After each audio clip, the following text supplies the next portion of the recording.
Bonjour Monsieur Houssen Robledar. Oui, d'accord. Bonjour. Merci de Bonjour. répondre à nos questions. Je crois que vous avez été un des opposants pratiquement le numéro 2 de l'UDJ.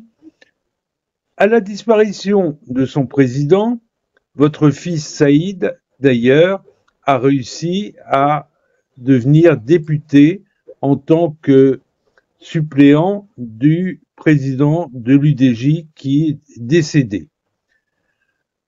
Au bout de quelques mois, votre fils a été pris dans un guet-apens où des forces de police inconnues, mais enfin on sait d'où elles viennent, cagoulées, l'ont tiré 2 balles dans le corps, dont une qui était fort mal placée près de la veine jugulaire, et il a été pris en charge par l'hôpital français qui a cherché très vite à le mettre à la porte.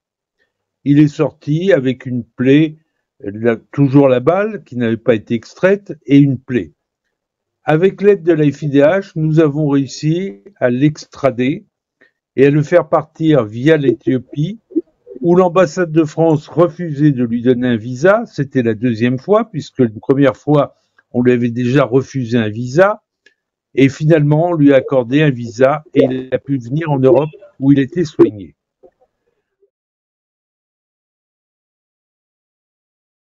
Vous-même, vous me dit que votre visa, votre demande de visa était refusée aujourd'hui.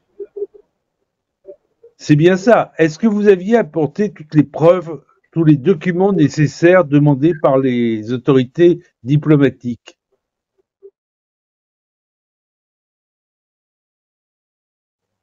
wuxuu ku weydiiyey aabo viisaagaa dalbatay doosyaga ma komple waha mise komple mihin wixii lagu weydiiye oo dhan komble wax ka maqan la iima sheegin kolkaan u geeyey doosiyega way niga dhan tahay ok il dit que son dossier il était complet doosiyega markaan u dhiibnay way niga dhan tahay baan niyey waxbaa maqan nama oga ok l'agent consulaire lui a dit que son dossier était complet il ne manquait aucun document pour sa demande de visa, pour son dossier de sa demande de visa à l'ambassade de France à Djibouti. Si j'ai bien compris, c'était une demande de visa.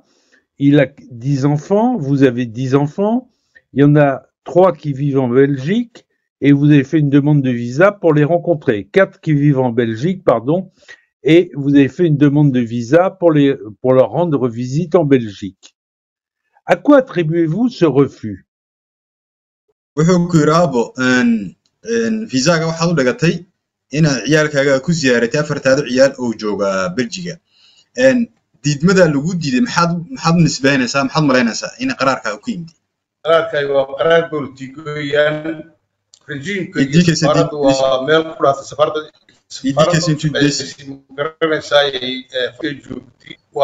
waa decision magaran bolitigoya waxaa la iigu diri taa weeyaan anigu uma waqooda rodaynba faransiiska wax ka iibsha wax ka doona fiisa ma idhaaheenba laakiin Belgique baa laga soo diray markii la yidhi warqada. Attendez, nous souhaiterions avoir la traduction au fur et à mesure de Saïd. Et vous allez continuer après. Ok, il dit que c'est une décision politique qui a été prise par l'ambassade de France à Djibouti. Moi, je n'avais pas besoin d'aller au début à l'ambassade de France, demander un visa à l'ambassade de France à Djibouti, mais sauf lorsqu'on m'a dit que c'est un visa belge sollicité par ses enfants en Belgique, que je suis parti voir demander un visa à l'ambassade de France à Djibouti, qui représente la Belgique à Djibouti. Et il dit que ce n'est pas mon seul cas, c'est le cas de beaucoup de Djiboutiens qui ont les mains et les pieds liés par l'ambassade de France pour le régime en place à Djibouti. Bon, nous avons perdu la vidéo, mais je pense qu'elle va revenir et je pense que c'est la qualité de la ligne Internet avec Djibouti, à Djibouti. Il faut bien si j'ai bien compris, c'est pas une demande de visa pour la France, c'est une demande pour la Belgique qui a transité par l'ambassade de France parce que c'est l'ambassade de France qui représente les intérêts belges à Djibouti. À votre avis, monsieur Dabar, À votre avis, les services consulaires français, quand ils ont reçu votre demande, ont-ils pris contact avec leurs homologues à Addis Abeba, puisque l'ambassade de Belgique est à Addis Abeba? Ok.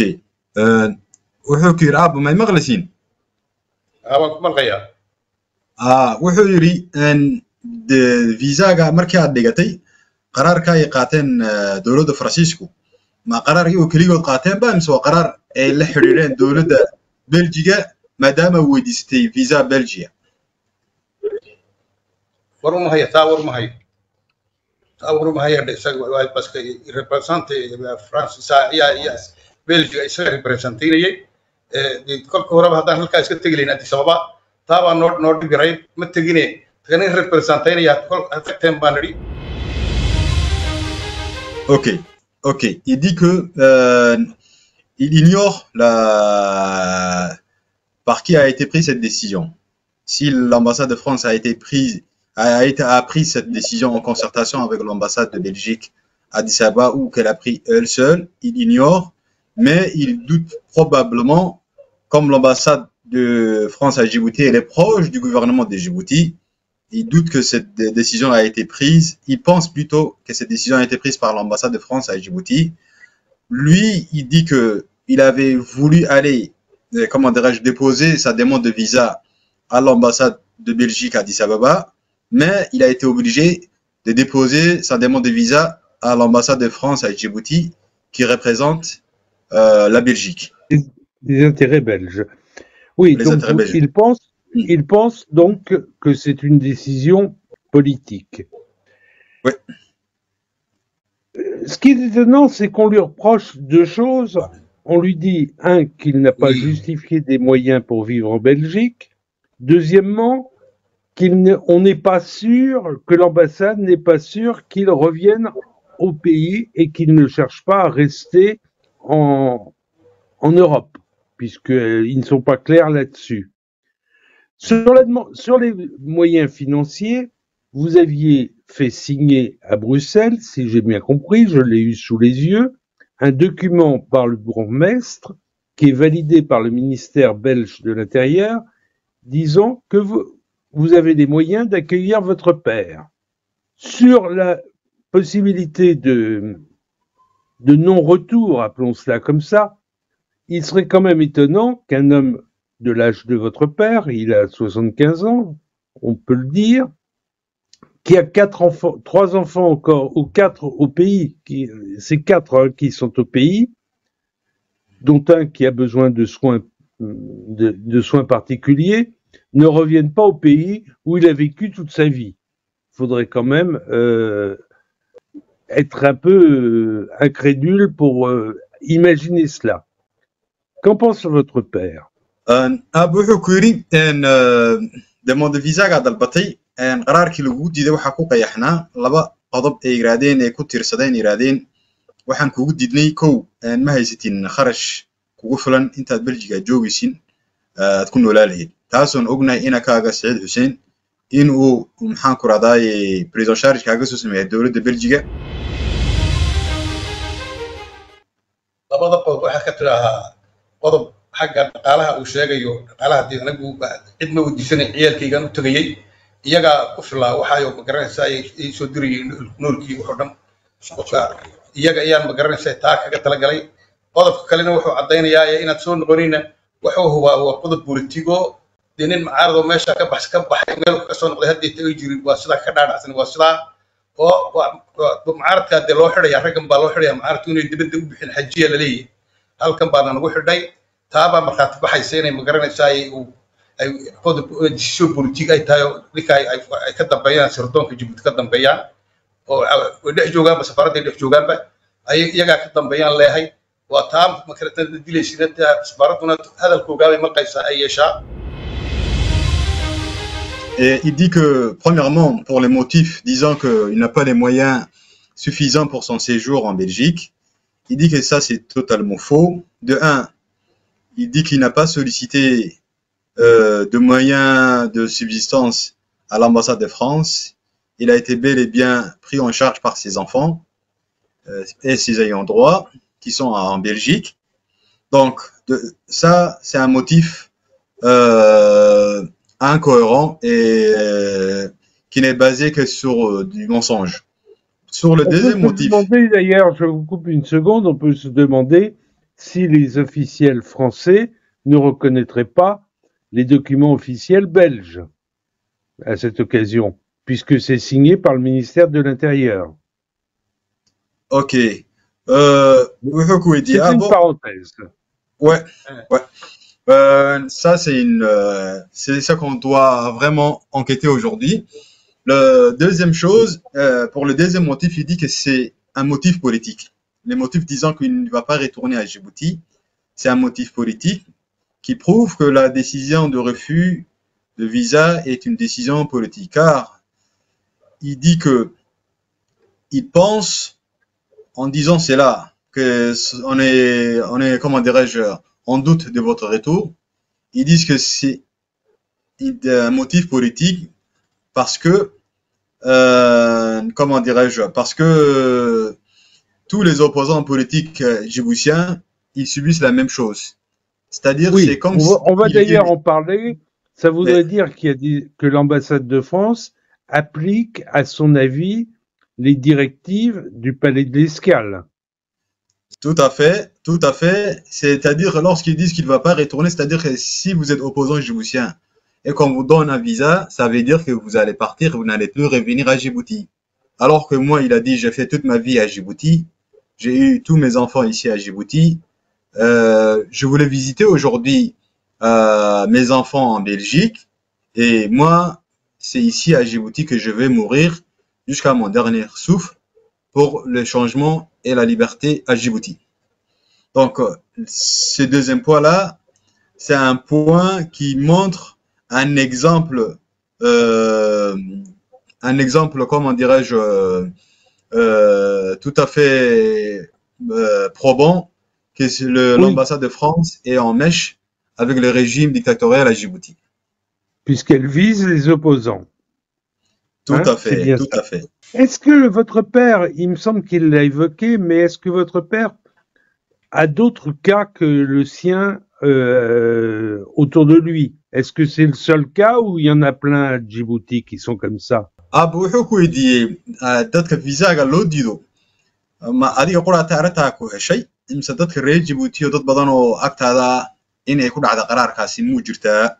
waa daf weeye ummadda Jabuuti way ka quusan tahay halkaa inay ka qaadato fiisaa waxa weeye mucaaradna kaba si dheeree badday ku gurmaan ciyaalku ay ka baxaan badday ka tallaabaan oo badaha bay maraan badday ku dhinteen ku gurmaan Yurubta kale ka galaan laakiin halkaa way ka quusan yihiin haddaad iskool tegaysid iyo haddii aad ma garanaysaa danaka waa iyaga un bay u furan yahay kuwaagaasi rejiimka u furan yahay taayna waad ku kala dheeraynaysa ma garanaysaa problemka Afrika iyo France kala dheeraynayay ay ka mid tahay taasi xumaanta halkaa gashay Afrika ay ka kala Faransiiska ka kala yaacayaan. Il dit que ce n'est pas mon seul cas, Attends, c'est le cas de beaucoup de... je fais une petite parenthèse. Est-ce qu'ils n'ont pas leur vidéo coupée? Il dit que cette décision de refus ne touche pas que moi seul. Ça touche beaucoup de Djiboutiens. C'est le cas de beaucoup de Djiboutiens qui sont découragés même d'aller demander un visa à l'ambassade de France à Djibouti.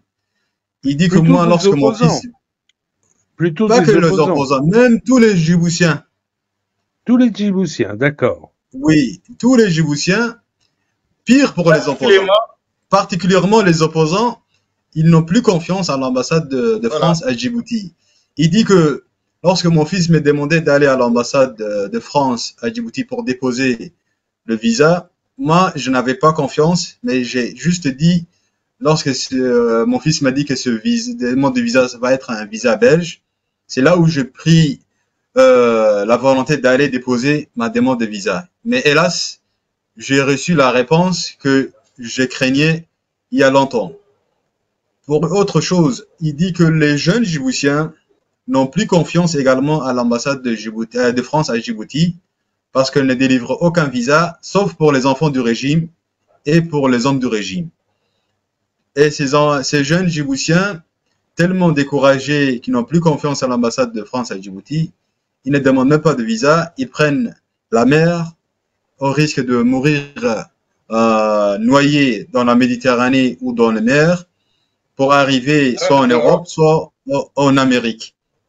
Donc, c'est tous les problèmes qui existent à Djibouti, et l'ambassade de France à Djibouti, elle fait partie du malheur des citoyens djiboutiens, du malheur des jeunes djiboutiens. Et elle crée, oui, elle contribue même à une certaine haine des jeunes djiboutiens envers l'ambassade de France à Djibouti, même en général pour la France. Et ça, c'est pas juste la Djibouti, c'est les problèmes que créent les ambassades de France en Afrique. Bien, merci. Alors, maintenant, Monsieur Dabar,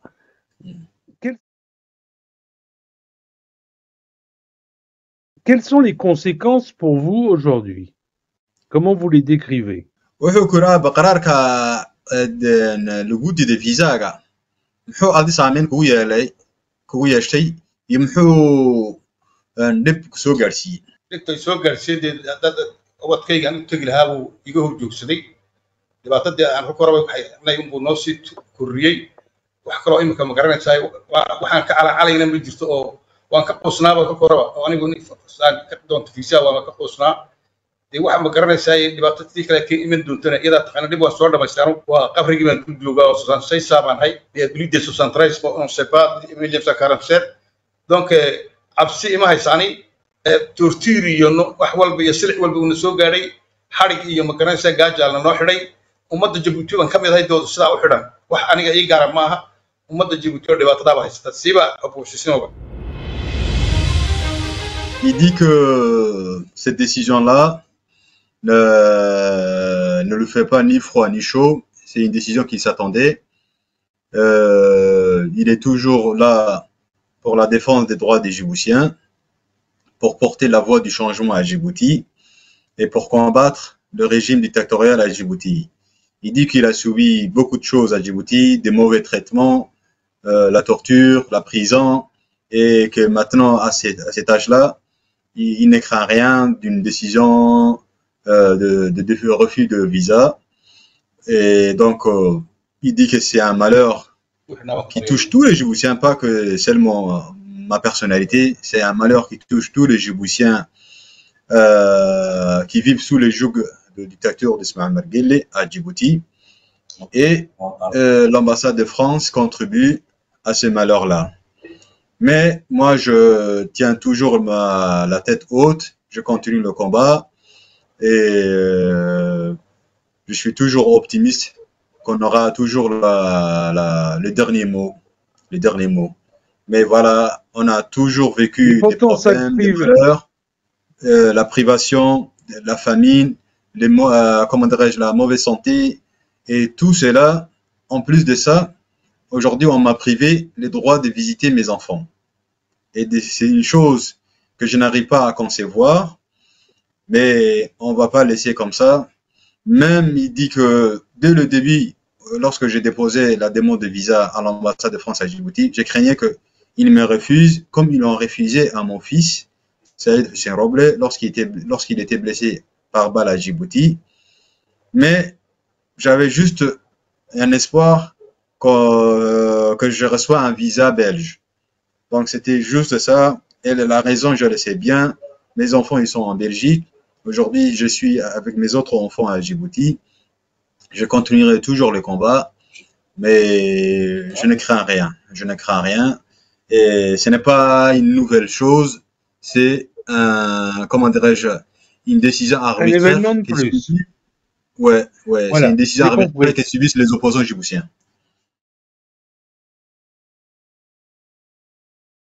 Qu'est-ce que votre père pense que nous devrions faire ou qu'il devrait faire? Qu'est-ce qui est possible pour faire changer les choses? Parce que dans le fond, il y a une sorte de contradiction entre le fait qu'il demande un visa pour la Belgique et que ce soit la France qui lui refuse. Pour nous, c'est difficilement compréhensible. Qu'est-ce qu'il pense qu'on devrait faire? Ok. Ah bon. waan aragna arintani anagu wayna la yaabisay in فيزا بلجيا ka dalbatay dowladda Faransiiska iyaguna dowladda Faransiiska ay ku diido oo waxaan iska hor imanaya macquul ahayn waan kula garanay maxaad imika u maleynaysaa inaan hawl la qabto maxaa hawl in la qabto u maleynaysaa arrintaas sida wax loogu bedelo waxaan u hadlayaa waxaan la weydiisanayaa shaal sidii ummadda Jabuuti aad ugu hadli jirtay wixii doqomka aad ugu hadli jirtay sidii baad ugu hadli meel weyn baanad u joogtaa ummadda reer Jabuuti meel baad u joogtaa dhibaatada lagu hayo waad ka hadashaa ku doonaba ha noqdo kuwa kale oo xidhan baa jiray imika xarig ku jiro gabood ku jiro oo cidiba oo cidna u tagin oo u dhaandhaamay baa jiro wax loo haystana la sheegay okay xabada hadalka iyo jawaabo حبات بدي بيبي حبات ده وانو بيبي حبات ده وانو بيبي وانو ترجمي وانو ترجمي وادي بيبي هذا il dit que Jean Louchal il s'adresse d'abord à vous à votre nom Jean Louchal pour soutenir mon cas comme vous soutenez le cas de tous les opprimés djiboutiens que vous défendez les droits des Djiboutiens que vous êtes une porte-voix pour les droits des Djiboutiens. Et je suis pas le seul cas. Il y a aussi les cas d'autres des prisonniers djiboutiens maintenant en tôle sans comment dirais-je jugement. Donc voilà, ça oui, c'est le premier point qu'il a fait. Pratiquement. Exactement. Ça c'est le premier appel qu'il dit. Ok. Aïe, قدم كلام أب. Deuxième point.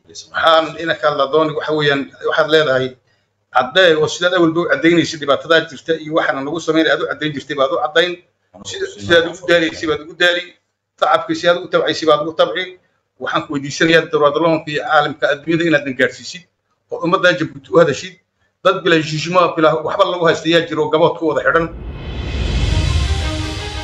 Il dit pour entendre en deuxième point, il vous sollicite de mettre la lumière sur cette affaire et de porter à la connaissance de l'opinion publique internationale et auprès de toutes les organisations de défense des droits de l'homme pour que cette affaire de visa soit, comment dirais-je, portée par toutes les voies et cette affaire-là soit, comment dirais-je, traitée et, comment dirais-je, connue de tout le monde, de tous les abus que l'ambassade de France que l'ambassade de France à Djibouti prenne des décisions arbitraires comme celle-ci. Il dit aussi que... Nous allons porter à la connaissance des autorités belges ce fait. Parce que peut-être elles ne sont pas au courant de ce que fait l'ambassade de France en leur nom à Djibouti. Nous allons l'envoyer aussi à l'ambassade de France et surtout, on va continuer à médiatiser cette affaire. Voilà. Est-ce qu'il y a autre chose à ajouter? Oui, il avait dit, pour continuer l'interprétation, il avait dit que c'est mon cas, moi je m'arrête pas ou bien je m'arrête pas sur mon cas. Il y a des cas plus pires que moi. Il y a des prisonniers politiques à Gabod, à la prison de Gabod, comme l'ancien ministre du budget, comme l'ancien, comment dirais-je, le lieutenant Fouad Youssouf Ali, ainsi que beaucoup d'autres prisonniers politiques qui n'ont aucun soutien, qui n'ont rien et qui croupissent maintenant à la prison de Gabod sans assistance ni d'un avocat, ni d'un médecin et leur sort est vraiment catastrophique. Ils sont, comment dirais-je, sous alimentation, ils n'ont aucun soin et leur situation s'empire de jour en jour. Donc, c'est le deuxième point. Je veux ajouter à ce point-là que les familles de ces prisonniers m'ont contacté pour me prier de ne pas ébruiter l'affaire, alors que nous avions commencé à constituer des comités de soutien pour le lieutenant Fouad, pour Barkhane Oudoum, je crois. Oui. Voilà, nous avions commencé et les familles nous ont demandé d'arrêter. Donc, elles ont reçu des pressions du gouvernement.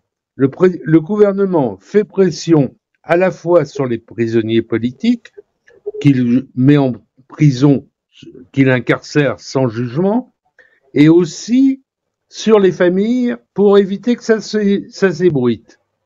Alors, moi, je crois, comme ça a été dit lors de notre réunion pour les 30 ans de la RDHD, par un opposant arménien, qui défend le génocide qui a été commis par les Turcs contre les Arméniens. Il a dit « La pire des choses, c'est de se taire ».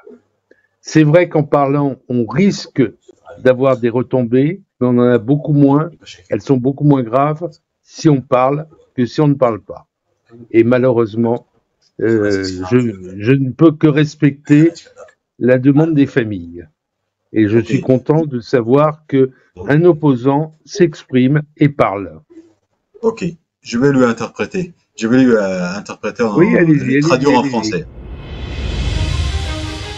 Il dit que nous, en tant que Djiboutiens, on va plus jamais demander de visa à l'ambassade de France à Djibouti. Si on demandera exactement, particulièrement à l'ambassade de France, pas aux autres représentations diplomatiques européennes. Il dit que dorénavant, si on veut demander un visa à la Belgique, on ira à l'ambassade de Belgique à Addis Abeba. Plus jamais à l'ambassade de France à Djibouti. Plus jamais, plus jamais, plus jamais. Il dit que c'est pas seulement, c'est le seul, c'est la seule ambassade de France à Djibouti qui cause ce type de problème. Les autres ambassades européennes, nous n'avons aucun problème. Nous n'avons aucun problème. Très bien, c'est noté. Oui, on sollicite l'ambassade de Belgique à Addis Abeba, bien aux autorités belges d'ouvrir une ambassade, leur propre ambassade à Djibouti. Comme nous avons des liens d'attache maintenant, que la majorité de nos enfants et de nos jeunes sont installés en Belgique, d'ouvrir une ambassade compétente. D'ailleurs, il y a une ambassade de Djibouti à Bruxelles. Hein? Ce serait la réciprocité puisqu'il y a une ambassade de Djibouti à Bruxelles. Exactement, exactement, exactement. wuxuu ku yidhi abo ambasaadka Belgiga haddii laga furayo Djibouti waa sax buu yidhi maadaama dowladda Djibouti ay ku leedahay ambassade Bruxelles taasna xeerka wuxuu adduunku dhigayaa marka safaarad laga furtan xagga kale laga furto réciprocité-ga la yiraahdo. Donc voilà, il dit non, nous on n'aura plus de, comment dirais-je, on perdra plus notre temps. Exactement. Ça, c'est une chose. Deuxième chose, il dit que les gens, lorsque j'introduisais ma demande de visa à l'ambassade de France, ils me disaient, les Djiboutiens à côté de moi, ils disaient, Hussein Roblé, c'est impossible que vous allez avoir un visa. Même si on vous donne, vous n'allez pas sortir de l'aéroport à Djibouti. C'est pour vous dire qu'à tel point, il y a une collision entre l'ambassade de France à Djibouti et le gouvernement djiboutien. On n'arrive même pas à séparer entre les deux. On n'arrive même pas à séparer entre les deux. Donc, nous avions beaucoup d'intentions, mais aujourd'hui, nous avons la preuve vivante. Nous avons la preuve vivante. On m'a privé les droits de visite à mes enfants. Donc voilà. C'est bien noté. Dorénavant, à partir d'aujourd'hui. C'est bien noté. Voilà. Et on va s'en occuper de notre côté avec les moyens de la RDHD. Monsieur Hussein Roblé Dabar, je tenais à vous remercier d'avoir accepté cet entretien. On va l'utiliser, on va faire un montage, on va l'utiliser. Je voulais remercier aussi Saal, qu'on ne voit pas sur la vidéo, mais je le remercie énormément pour son aide. Je sais combien ça a été dur. Et puis Saïd, je te remercie pour la traduction et pour tout cela.